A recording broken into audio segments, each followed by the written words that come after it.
सोमवार से इंदौर के हृदय स्थल राजवाड़ा से ई रिक्शा नहीं चलेंगे। राजवाड़ा के बिगड़ते यातायात को लेकर इंदौर कलेक्टर आशीष सिंह ने यह फैसला किया है।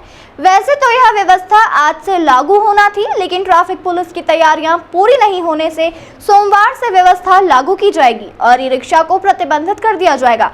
ट्रैफिक पुलिस यहां पोस्टर लगाएगी और 2 दिन अनाउंसमेंट करेगी। बता दें कि ई रिक्शा के राजवाड़ा क्षेत्र में चलने से ट्रैफिक जाम हो जाता था और घंटों वाहन जाम में फंसे रहते थे।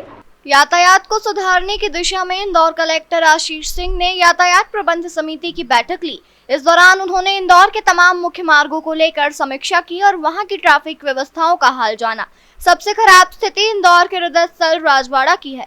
रोज शाम को ई रिक्शा के कारण लंबे जाम से लोगों को जूझना पड़ता है। इसी को लेकर कलेक्टर ने राजवाड़ा क्षेत्र में 7 दिनों के लिए सड़कों पर इधर उधर भाग रहे ई रिक्शा को प्रतिबंधित किया है।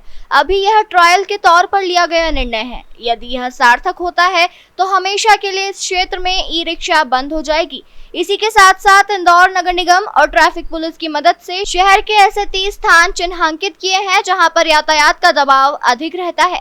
कलेक्टर ने कहा कि इन 30 स्थानों की ट्रैफिक व्यवस्था की बेहतरी के लिए काम कर लिया तो पूरे शहर की ट्रैफिक व्यवस्था सुधर जाएंगी। कलेक्टर ने कहा कि कुछ जगह पर अंशकालिक और कुछ जगह पर दीर्घकालिक कार्य करने की जरूरत है। लघुकालिक कार्यों में कुछ स्थानों के लेफ्ट टर्न चौड़े करना है और थोड़े बहुत अतिक्रमण हटाने हैं। इसके लिए संबंधित एजेंसी को निर्देशित कर दिया है। वहीं दीर्घकालिक कार्यों में कुछ जगह पर फुटओवर ब्रिज की भी डिमांड आई है, उस पर भी काम करेंगे। वहीं नवलखा क्षेत्र के मार्गों पर भी 4 बजे से 10 बजे तक भारी वाहनों को प्रतिबंधित किया गया है। वहीं लंबी दूरी की बस वाले प्राइवेट ऑपरेटरों की बसों से भी यातायात की समस्या आती है। उनका व्यवस्थापन ठीक से हो, इसके लिए आरटीओ और ट्रैफिक पुलिस की संयुक्त बैठक बुलाई जाएगी।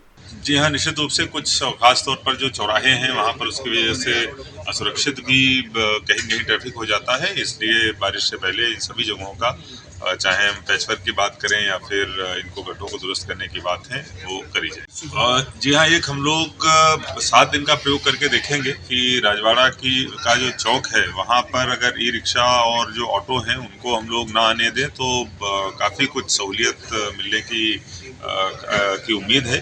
इसलिए 7 दिन के लिए ये प्रायोगिक तौर पर चालू किया जाएगा और उसके जो परिणाम होंगे उसके आधार पर आगे बढ़ेंगे। बहरहाल इंदौर के यातायात को सुधारने के लिए यातायात प्रबंध समिति की बैठक में और भी कई महत्वपूर्ण निर्णय लिए गए। इंदौर से राजीव टाइम्स की रिपोर्ट।